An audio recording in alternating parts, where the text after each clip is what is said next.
Pagod ka na ba sa na komplikado? Mga termino parang alien sa ulo. Huwag kang mag-alala, andito kami. Tutulungan ka naming maunawaan easily. Legales sa simpleng Tagalog. Para di ka na maguluhan, that's our goal. Sa Attorney Beno, klaro at bright. Learn the law, know your No right. and beyond, yeah. Come along, simpleng paliwanag sa bawat song. Mga batas di na confuse inside. Learn the law, know your rights. Low and beyond, so join the vibe.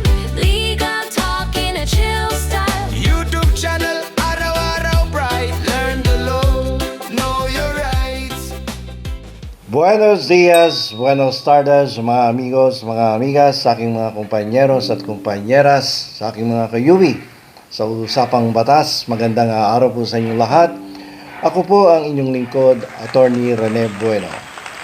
Ngayon pong episode na to ay hihimayin natin ang isyong ibinulgar ng sikat na aktor na si Edu Manzano noong February 9, 2026. Ito po ay tungkol doon sa insidenteng nangyari na merong dayaan sa Mango Tea Tournament dyan po sa Ayala, Alabang. No, hindi po ito chismis lamang, ito po ay seryosong usapin ng integridad na direktang sumasalamin sa malalim na problema ng korupsyon ng ating bayan. Dito po sa tournament na to, binawi po ng Ayala Alabang Country Club ang mga award matapos ang isang investigasyon.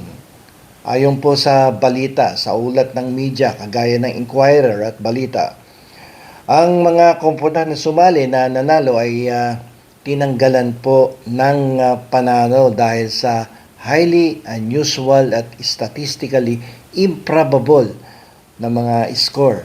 So, ibig sabihin, mayroong nandaya, no? At alam niyo po ba kung sino ang mga naging involved dito sa insidente na to na nagkaroon po ng dayaan doon sa tournament ng golf? Unang-una si Ronin Leviste. Si Ronin Leviste po ay anak ng dating Batangas Vice Governor na si Mark Leviste. At yung partner niya doon sa tournament na si Darren Flores. Pangalawa naman si Luis Raymond Villapuerte. Ito po yung incumbent governor ng Camarines Sur at partner niya doon sa laro si Edward Francisco.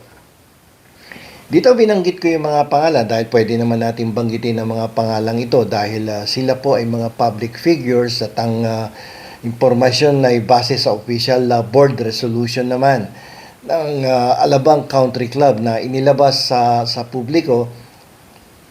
At ayon po sa ilalim ng ayon po sa ating batas, ang pagtalakay sa mga isyong may public interest, lalo na kung sangkot ang mga opisyal ng gobyerno o kaya yung kanilang mga pamilya, ay protektado po yan ng freedom of speech basta ito ay base sa katotohanan at hindi po gawa-gawa, hindi po chismis ang ating sinasabi. Dito talakayin natin yung konsepto ng honor system, no? Kasi po sa golf, ako manlalaro po ako ng golf. At paminsan-minsan sumasali din po ako sa mga tournament, no, ng golf. Diyan sa Valley Golf, sa Wakwak, no, diyan dito sa East Ridge, no. Paminsan-minsan napapasali ako diyan. Kasi alam niyo po sa golf, ikaw ang sarili mong referee.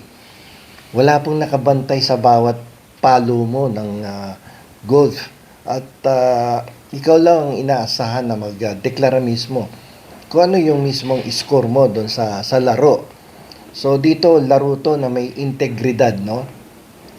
Kung sa isang simpleng scorecard ay kaya mong ayusin ang numero para lang manalo sa laro, ito pa ay malaking red flag, no?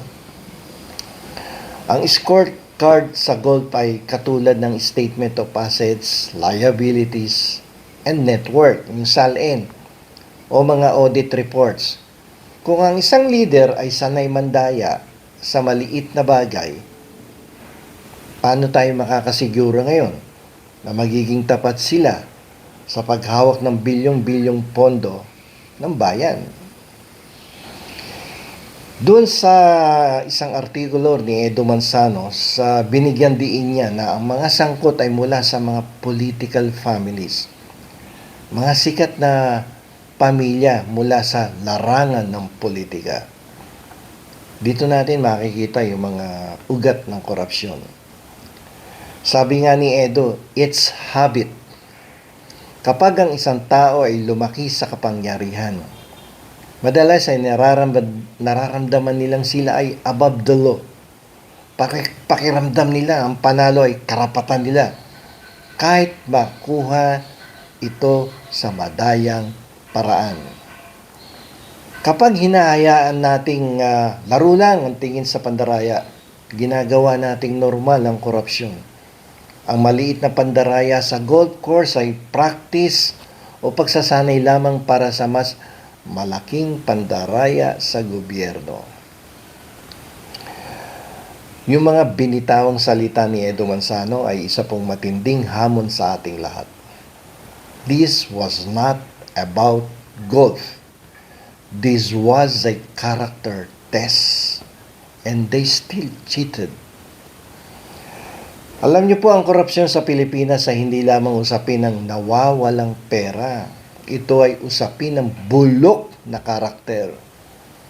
Ang isang leader na hindi kayang maging tapat sa loob ng isang golf club ay walang moral na otoridad na mamuno sa isang buong probinsya o maging sa buong bansa. Tandaan natin, ang tunay na test ng isang tao ay hindi kapag siya ay nasa harap ng kamera, kundi kapag siya ay nasa green, hawak ang scorecard at may pagkakataong mandaya, pero pinili niyang maging tapat sa kanyang mga katunggali.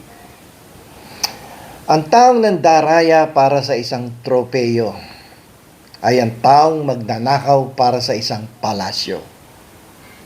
Sa huli, ang pinakamahalagang scorecard sa buhay ay hindi ang iyong panalo, kundi ang iyong dangal. Dahil ang panalong nakuha sa dayaan ay hindi po tagumpay, kundi isang habang buhay na marka ng kahihiyan.